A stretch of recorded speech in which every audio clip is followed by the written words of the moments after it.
Bonjour à toutes et à tous, bienvenue dans le podcast La Sœur. Big Rusty, aujourd'hui on va parler d'un sujet vraiment sérieux parce que oui, Conor McGregor, une nouvelle fois, qui est dans une affaire extra sportive, accusé d'agression sexuelle. Conor McGregor, c'est pas la première fois pour lui, là c'était en plus à Miami, donc dans le cadre de l'annonce d'un partenariat avec Tidal Sports, sa propre marque, et une nouvelle fois, il se serait passé des choses dans les coulisses, dans les travées de la salle de Miami, et on va voir tout ça avec Big Rusty. Donc là ça y est, il y a une enquête qui est en cours. Conor McGregor nie en bloc, il y a eu même une des déclarations de l'UFC à ce sujet-là, et la plaignante donc n'a pas porté plainte, je crois, Big Rusty, mais elle aimerait des compensations financières de la part du Hit et de Conor McGregor, si je ne m'abuse. Big Rusty, vous inquiétez pas, va me corriger s'il y a besoin de me corriger. Soit.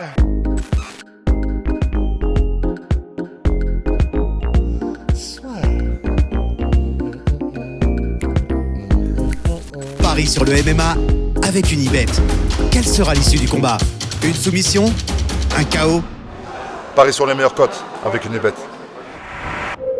Big Rusty, est-ce que tu peux nous expliquer un petit peu ce qui s'est passé, ce qui se serait passé en tout cas lors du match des finales NBA, le Game 4 des finales NBA où Conor McGregor était présent, et pourquoi là il refait la une des journaux, pas de la manière dont il le souhaiterait, dans une news qui est parue d'abord chez nos confrères de TMZ. D'après l'avocat de la plaignante, elle aurait été forcée dans les toilettes du stade, des travées de, je sais plus comment ça s'appelle le stade, et à Keziah l'intérieur Center.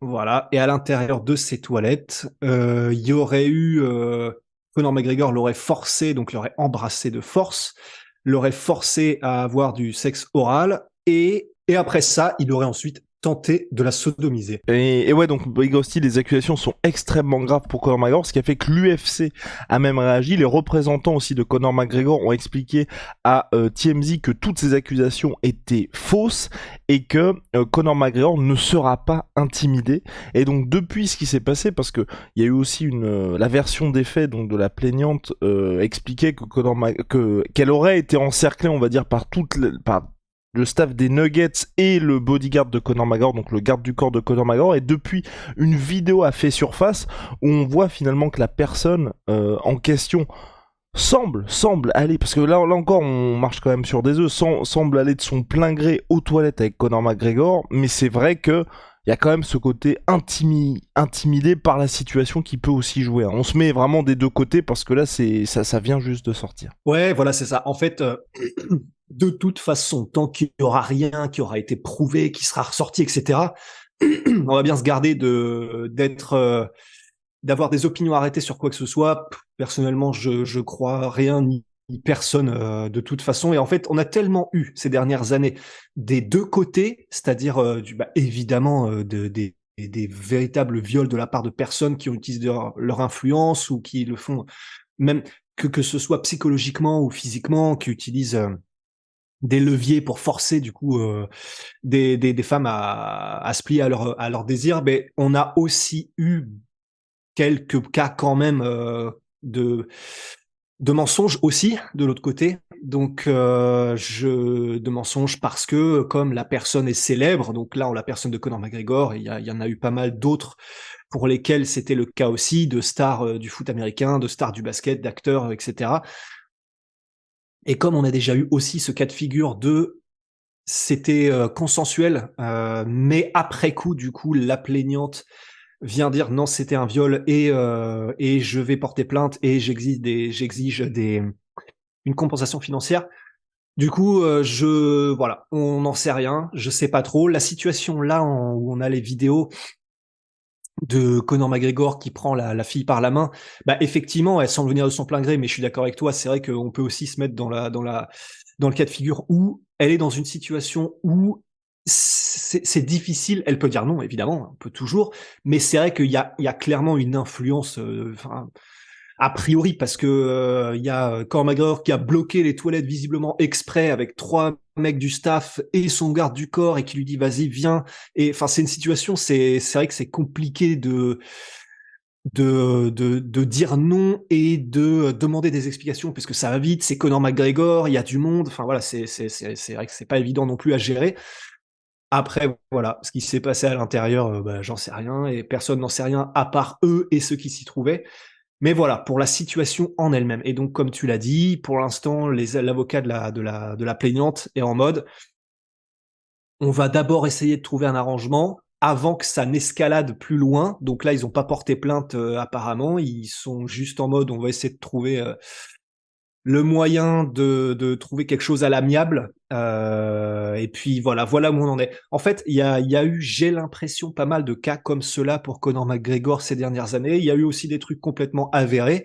Et donc, en fait, maintenant qu'on a parlé du cas et qu'on a parlé de la situation, là où c'est quand même assez intéressant, et c'est pour ça qu'on faisait ce podcast aussi et qu'on en parlait juste avant, c'est pour Conor, là, bon, il a déjà pas mal de casseroles, mais juste le simple fait de se dire, il y a des caméras partout, et pourtant, il y a du monde partout, et pourtant, tu fais ce truc-là avec cette fille-là, et donc qui n'est pas Dee Devlin, qui n'est pas sa compagne, et où tu la prends par la main et tu l'amènes dans des toilettes, donc quel que soit ce qui se soit passé, bon, c'est vrai que c'est quand même un peu bizarre.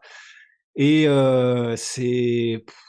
c'est juste un cas en plus de Conor McGregor qui fait des dingueries, qui ne fait rien avec prudence et avec réflexion si, c'est juste qu'il doit s'en foutre, mais sur ce que ça peut lui causer et les conséquences. Donc voilà.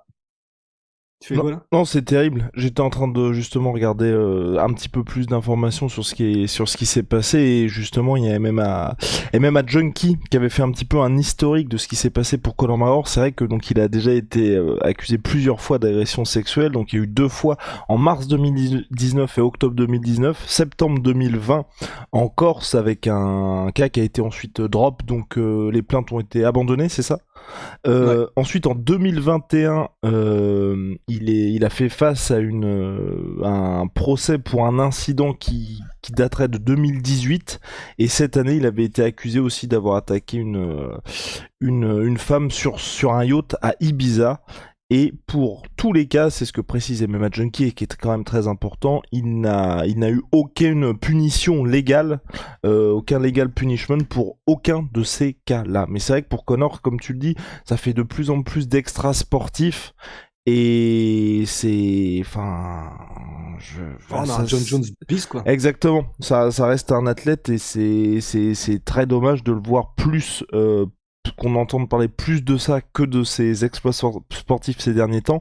Et puis surtout, t'as raison, et tu dis que c'est un John Jones bis, mais c'est vrai que enfin, c'est quand même le visage du sport, tu vois. Donc, pour un sport qui est encore pour beaucoup de gens qui a pas une super réputation, c'est vrai que Conor McGregor, comme tu l'as dit, Big Rusty, hein, quoi qu'il se soit passé, c'est que des moves qui sont, enfin, c'est... Bah ouais, qui sont bizarres. Et on n'a Ouais. pas précisé aussi pour l'histoire avec la plaignante que apparemment ils étaient déjà ensemble en fait à moitié pour la soirée puisque ils avaient passé la soirée en boîte de nuit où d'ailleurs la fille avait fait des selfies en vidéo avec Connor.